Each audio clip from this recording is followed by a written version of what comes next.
Larry Johnson, good friend of mine now, is one of the wisest guys in Washington, D.C. He's a veteran of the CIA. He's a former member of the State Department's Office of Counterterrorism. He's the founder of Berg Associates, which does a lot of important and significant work around these issues. And most importantly of all, he's a regular and very popular guest of the mother of all talk shows. Larry, nice to see you again. Looking seasonal. The last time we met, we were rather colder than we currently are. We had snow on our boots, if you know what I mean. There's so much I want to ask you, Larry, but let me start with the breaking news, as it were, that Mr. Witkoff had a very, very, very, very, very, very good meeting with President Trump, and what that might mean in your expert view. Does it mean that India is going to be punished tomorrow or not? Does it mean that China is going to be punished? Is the big sanctions tariff package now postponed? Because it would seem perverse to continue with these if there's very good news out of Moscow, wouldn't it? Yeah, it is entirely confusing. The image we've seen of a smiling, relaxed Vladimir Putin with Steve Witkoff, like welcoming an old buddy that you hadn't seen for a while. Hey, Steve, good to see you. But then at the same time that's taking place, Trump is announcing he's not only doing with the 50% tariffs on India, he's bumping it up an additional 25%. So right away, he's sending a message that he's attacking Russia's ally, India. Now, before coming on air, I saw news out of the New York Times that supposedly Putin and Trump will meet next week. Now, if that takes place, that marks a major reversal on the part of Putin. Because in the past, he said, hey, we'll have a meeting when there's something actually to discuss, which means that there's been work done by the journeymen and journeywomen laboring to put together a deal. There's no deal in place. I cannot imagine that Vladimir Putin is going to back away from what has been his position since June 14th of 2024, which implies the recognition of Crimea and the Donbass as Russian territory by the United States and the international community, the withdrawal of NATO personnel and forces out of Ukraine, the Ukrainian forces withdrawing from Russian territory and instituting an immediate ceasefire.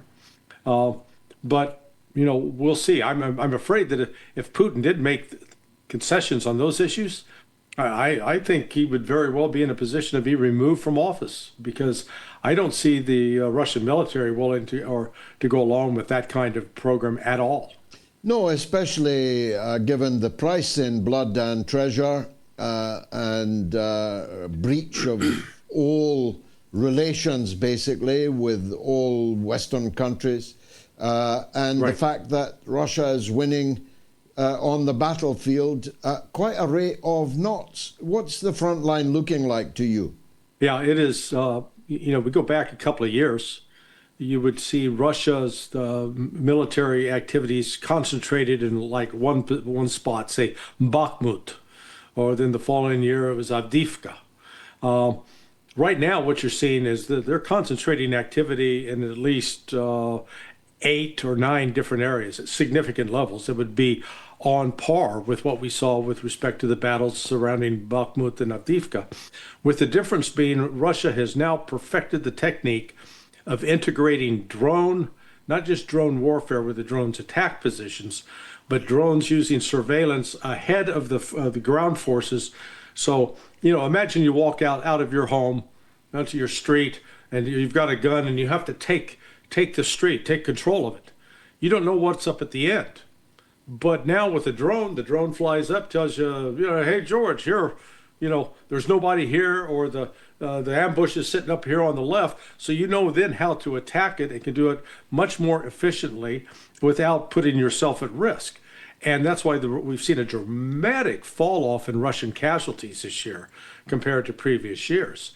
And so at the same time, they're able to advance much more rapidly And with the drones having both that intelligence capability to look and see and tell you real time what's going on, they also have the ability to bring in drones that can operate just like a rifle shot. They can go through a window, through a door, into an underground passage and blow up the enemy. So Russia's having great success at places like Pokrovsk, and then just north of that, south of that, plus they've taken territory in Dnipropetrovsk. They're moving in Zaporizhia. They're moving up north in Sumy and in Kharkiv. So it is, they've got the big push, and we've heard that the Russian General Staff anticipates that they could very well have this thing wrapped up in 3 months. Yes, I saw that figure of 3 months too. That would be an odd time for the Russian side to pause and to make the concessions that you and I just speculated about there. Equally, it could be that Donald Trump is the one making the concessions. It could be that Zelensky is on his way out to be replaced by an airbrushed Mr. Zaluzhny. The possibilities are many, but Trump has so angered. India is a country that is really buzzing. Not quite buzzing like China, but it's the second best thing. The Indian economy is vaulting forwards at phenomenal levels, and your country just picked a fight with it. Yeah. And insulted it and threatened it. That doesn't seem like statecraft to me, Larry. Oh, you couldn't have said it better, brother. Look, he's just repeating the pattern of what he did with Brazil. If you would have asked me a year ago about Brazil and being the weak sister in BRICS, I would have said absolutely. It's not going to happen. Well, they had the BRICS summit. And in the midst of the BRICS summit, Trump hits them with tariffs, not because they have in fact, we had a trade surplus with Brazil, but because of Brazil's internal politics. And Lula was just outraged. So what's happened? Well, Brazil is now replacing U.S. soybeans and pork in sales to China. And so the United States sanctioned Brazil on its coffee. Well, guess what? The United States isn't the only country in the world that drinks coffee. There are lots of others. And Brazil has just signed a new deal with China. So the same phenomena is going to take place with India, with one exception. Brazil does not sell the United States a single thing that we absolutely need. India does. India is a producer of pharmaceuticals that are critical in the United States supply chain. If India does exactly what China did with rare earths and just says, now we're going to put some restrictions on that until these other trade deals are sorted out, it could really hurt the United States, and I think it will hurt the United States economically. So this Trump strategy of trying to bully people instead of putting them into a fetal position where they're cowering in the corner, begging for relief, it's emboldening them to stand up and come together and say, we're tired of being bullied by the United States and we're going to fight back. Yeah, I mean, as you say, it made Lula into an absolute pillar now of the BRICS, and it's propelled Modi to make his first visit to China for 6 years. He's going to the 80th commemorations of the Second World War. China and India were actually having a war quite recently, and Trump's conduct has pushed India and China together to the extent that Modi, once Trump's best buddy, is now headed for Beijing. It's a bewildering set of diplomatic failures, and yet the MAGA faithful continue to cheer him on, except on one issue, and that is Israel. When Steve Bannon, once Donald Trump's vicar on earth, just issues a one-line tweet, Israel first, you know that the MAGA base is significantly moving away from Trump's bizarre, obscene relationship with Benjamin Netanyahu, don't you think? Oh, absolutely. Let me just note that maybe what Trump's strategy with India and China and such, maybe it's a backhanded way to try to win the Nobel Peace Prize by bringing them together. So he's so desperate to get that Nobel Peace Prize. Or maybe Trump is a Russian agent, as they alleged all along. Now, as far as the MAGA base goes, Trump has really damaged himself, and it's a combination of Epstein and Israel, and those two are in fact connected. And if you've watched Tucker Carlson, Candace Owens, and then Steve Bannon, they have been blistering, particularly Tucker and Candace. She has an enormous, she got like 4.4 million subscribers on YouTube. And they're not letting up at all on this. And Trump has he has genuinely damaged himself. I think we did learn an important fact this week. Turns out that Jeffrey Epstein was an FBI informant. Yeah, it's sort of, that's verified. Yeah. We saw the documentation. Yeah. Which, you know what? Now we come up with a plausible motive for who killed him, had him killed. Because if you're Jeffrey Epstein and you've been arrested and you're telling folks, hey, I'm gonna tell you what my role was with the FBI. I'm not going down alone. It's easy to make him disappear. And frankly, I think that's one of the things Trump is now covering up now that he understands that. But at the same time, to completely make yourself a slave of Bibi Netanyahu and to facilitate the murder of the Palestinian people, it is an outrage. It's beyond outrageous. And I wrote earlier this week that there's a variety of things that countries, regardless of what the United States is doing, that even countries like Russia, India, and China, they're trading partners with Israel. Break relations, cut off diplomatic relations, cut off economic trade, make them pay a price. That's the only thing Israel's going to understand. Because otherwise, they're going to continue this policy of starvation. And it's something, the images are sickening and they're horrific.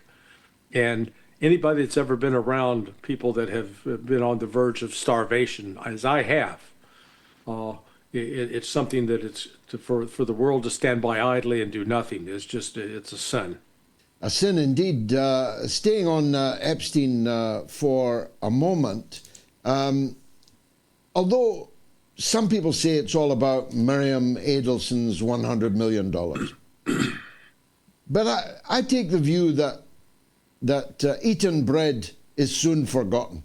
Miriam Adelson's $100 million donation to Donald Trump's last election campaign is definitely forgotten. And he's not running in another election. He doesn't need these donations again. In any case, he's vastly more wealthy today than he was back then in 2015, 2016. I don't believe it's about that money at all. I am firmly convinced that it's about blackmail. I'm firmly convinced that Donald Trump had someone come and make a call on him and show him what it is that the Israelis have got on him. I know that Kash Patel and all the others are denying, Bondi is denying that there's any foreign agencies involved, denying that there's any evidence of blackmail. But I find it difficult to explain a man who will sacrifice his whole presidency for a relationship which at least 3/4, maybe 80% of the American people thoroughly disapprove of, namely this alliance with Netanyahu in the middle of a genocide. Yes, no, I think there's another possible blackmail element here, that it could also involve a member of his family, either his sons or daughter, or her daughter's husband, Jared Kushner. but there clearly are some pressure points there.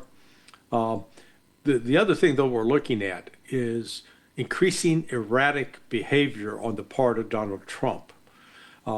He engages in confabulation. And as you know, confabulation means it's not that someone's knowingly lying about something. It is they are telling things that are false, that are not true, but they genuinely believe they are true. And it's been sort of an increasingly bizarre trait of Trump of late in this last 6 months. And frankly, I know somebody that has had a chance to meet with him both back in 2024, but has met with him this year. And he said there has been a noticeable change going on. He described it as a meeting with a 1,000-year-old man. So I think what we're witnessing here is someone who's lost his moral judgment, his ability to honestly assess the situation and recognize he's complicit in murder. He is enabling genocide. Without any shadow of a doubt. And now the Israelis are asking you to send troops to help them reoccupy the Gaza Strip. Do you think there's any possibility of the U.S. agreeing to do that? I don't rule anything out. In fact, I could see them doing that as a way to help rid the land of the Palestinians and open the way for the development of Trump property there. That's one of Jared Kushner's goals. So, I absolutely, as far-fetched as it sounds, I could see Trump absolutely doing that. However, I'm pretty sure you've seen the interview that Tucker Carlson did with the Colonel Aguilar. Maybe you've even had Colonel Aguilar on your show. But not yet. Not yet, but we want his eyewitness account about what was actually going on the ground from the standpoint of a military veteran, a man well schooled in the Geneva Convention and the war and the laws of war, and understanding what the important role of military leadership that it plays in preventing abuses of civilians. And what's going on there to put the United States troops into that position, they'd end up being shot and killed. And so that, what we've witnessed here is that despite all of the hype surrounding the supposed prowess of the Israeli military, we've seen that Hamas, after more than, approaching 20, going on 2 years, having only rifles, small arms, RPGs, they have fought a military that has every technical weapon advantage in the world to a standstill. And to the point that the Israeli commanders are saying, if we try to clean this out, it's going to take years. And Israel doesn't have years. Israel can't sustain this. Yes, my thoughts entirely. Now, you have some pretty peculiar high officials. The third most important man in the state is the Speaker of the House. Where did he go for his vacation? Where was he pictured on his vacation? Telling us all that Scripture requires us to stand up for Netanyahu's crimes and to stand with Israel, whatever. He goes to the Wailing Wall in Jerusalem. Larry, I'm sure you know this. The Church of the Holy Sepulchre is 100 yards away from the Wailing Wall. Why do these people never go? They say they're Christians. Why don't they ever get pictured at the stone where Jesus was anointed? Why have they got to head? They called the house to an early, premature summer vacation and then shot off Randy Fine and Mike Johnson, the Speaker of the House. And there he is with the skull cap on and his hand on the wall and promising eternal devotion. What's wrong with these people, Larry? Yeah, this trait of, I call it the evangelical Christian Zionism.